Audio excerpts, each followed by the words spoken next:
নমস্কার, ওঙ্কার বাংলায় আপনাদের সকলকে স্বাগত জানাচ্ছি। এই মুহূর্তে আপনাদের সাথে রয়েছে আমি অপরূপা। চোখ রাখবো বিস্তারিত খবরের দিকে। দমদম বিধানসভা কেন্দ্রের প্রার্থী অরিজিৎ বক্সির সমর্থনে দমদম অঞ্চলে ভোটের ফ্ল্যাগ ফেস্টুন বিভিন্ন অঞ্চলে লাগানো ছিল। সেগুলিকে রাতের অন্ধকারে দুষ্কৃতীরা ছিঁড়ে ফেলে দিচ্ছে, এমনটাই অভিযোগ উঠে আসছে বিজেপির তরফ থেকে।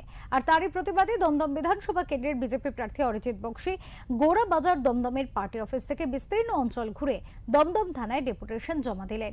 পরবর্তীতে সংবাদ মাধ্যমের মুখোমুখি হয়ে ক্ষোভ উগরে দেন তিনি।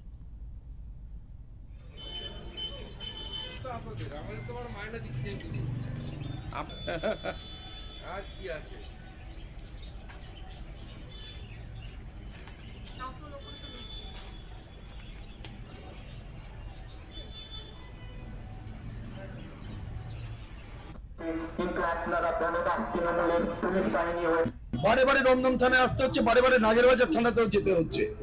বিগত 5-7 দিন ধরে দমদম জুড়ে তৃণমূল যে নোংরামি চালাচ্ছে, তৃণমূলের কাউন্সিলরদের নির্দেশে পাড়ার কতগুলো রাউডি এলিমেন্ট বাইক নিয়ে ঘুরে ঘুরে সারা রাত যেখানে যেখানে বিজেপির ব্যানার, বিজেপির পোস্টার লাগানো হচ্ছে সেগুলোকে ছিঁড়ে দিয়ে আসছে। এটাকে নিয়ে এসো সামনে। এই দেখুন, এই দেখুন, কালকে লাগিয়েছিল কত নম্বর ওয়ার্ডে?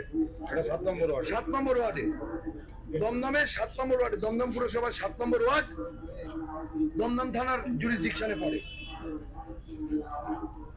এবং শুধু এখানে নয়, সাউথ দমদমে 8 নম্বর ওয়ার্ড, 9 নম্বর ওয়ার্ড, 10 নম্বর ওয়ার্ড, দমদমের 14, কালীধাম, কমলাপুর, 21, মল রোড, সমস্ত জায়গা। অর্থাৎ বোঝাই যাচ্ছে যখন দমদমের এক মাথা থেকে আর এক মাথা জুড়ে একসাথে একই সময় একই রকমের এই নোংরামি করছে তৃণমূল, তার মানে এটা উপরের নির্দেশে করছে।